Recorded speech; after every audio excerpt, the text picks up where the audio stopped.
Hi friends, chicken gravy ಮಾಡೋಣ ಅಂತೇಳಿ ಅರ್ಧ ಕೆಜಿ ಚಿಕನ್ನು ತೊಳೆದು ಎತ್ತಿಟ್ಟಿದ್ದೀನಿ.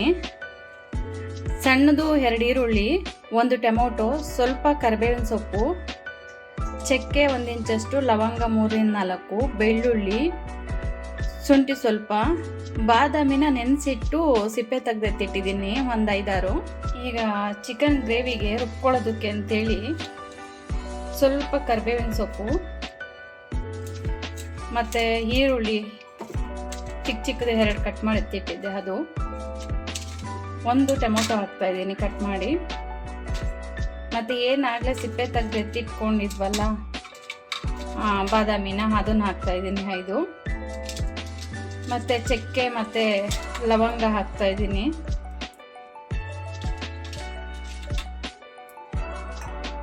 ಮತ್ತು ಶುಂಠಿ,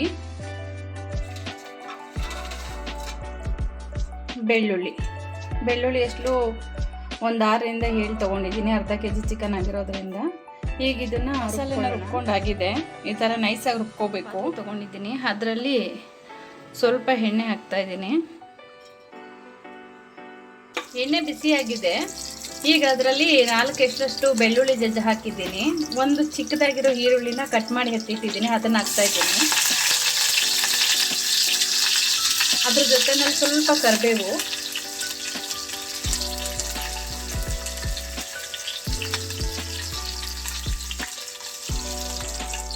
ಈರುಳ್ಳಿ ಎಲ್ಲ ಸ್ವಲ್ಪ ಬ್ರೌನ್ ಕಲರ್ ಆಗಿದೆ.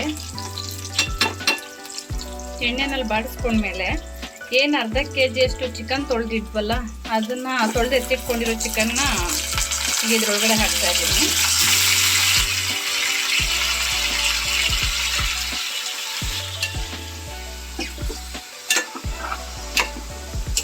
ಇದಕ್ಕೆ ಸ್ವಲ್ಪ ಅರಿಶಿನ ಪುಡಿ ಹಾಕ್ತಾ ಇದ್ದೀನಿ, ಮತ್ತು ಸ್ವಲ್ಪ ರುಚಿಗೆ ತಕ್ಕಷ್ಟು ಉಪ್ಪು ಹಾಕೋತಾ ಇದ್ದೀನಿ. ಕಲ್ಲುಪ್ಪು ಸೇರಿಸ್ತಾ ಇದ್ದೀನಿ ಸ್ವಲ್ಪ.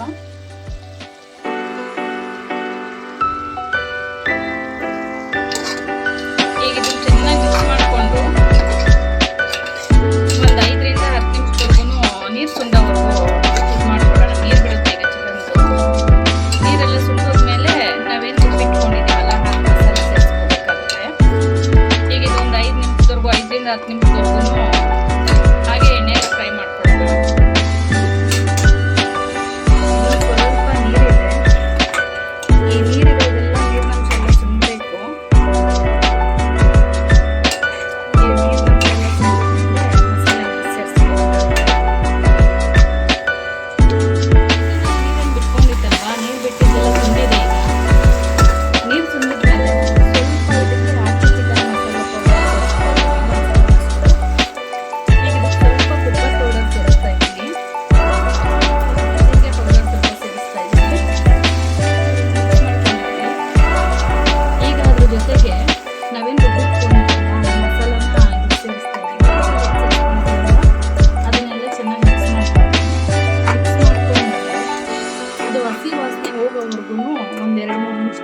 ಹಾಗೆ ಹುರ್ಕೊಳ್ಳೋಣ, ಇದನ್ನು ಫ್ರೈ ಮಾಡ್ಕೊಳ್ಳೋಣ. ಹಸಿ ವಾಸನೆ ಹೋಗೋವರೆಗೂ ಸ್ವಲ್ಪ ಚೆನ್ನಾಗಿ ಹಾಕಿದ್ನಲ್ವ, ಅದೆಲ್ಲ ನೋಡಿ ಹಸಿ ವಾಸನೆ ಹೋಗಿ ಎಣ್ಣೆ ಇಟ್ಕೊಂಡಿದೆ.